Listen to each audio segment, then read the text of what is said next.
And so is this like a diasporic effort, kind of diaspora, like kind of not nation specific diaspora, but who's doing that work?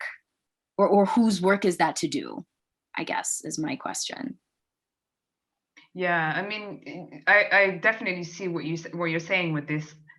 With the Ghana as an example is quite interesting, because that's where, I mean, so much culturally intersected right there with the whole politics of returnee life, in terms of just, literally the government funding all these Afrobeat stars and you name it, just essentially making it this project, turning it into this project of touristic renewal, and just essentially advertising the country's vitality and everybody come to Ghana, which is actually quite seductive. I wanted to go to Ghana. I was like looking at people's Also Insta it looks stories. wonderful. I was like, I want to go,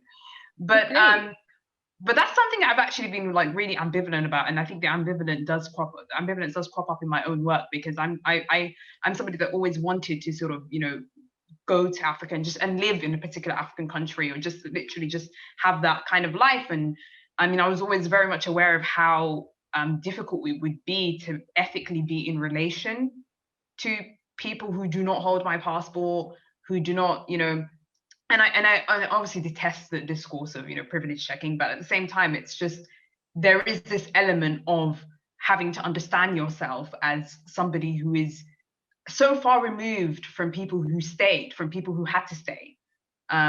In so many ways, even the narrative of refugeehood is very much bolstered by this fiction of, there's this singular refugee story, when actually in many cases, people who could afford to leave are the ones who left.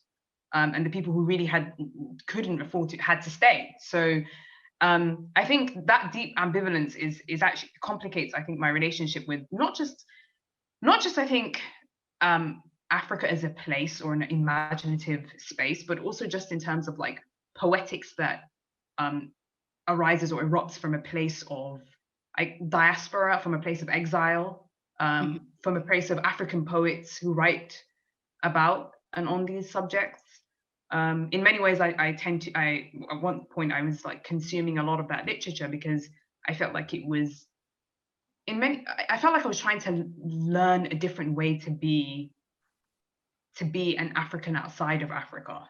So I was reading a lot, and somebody who feels as if they're tied there in some sort of intimate way, and somebody who feels like they have this pull, like they want to actually live there, and yeah, I mean, it's been difficult to work through that personally, but I think poetically, it's useful to sort of, yeah, it's what you said. It's useful to be as honest as possible, which isn't necessarily encouraged within notions of unified community.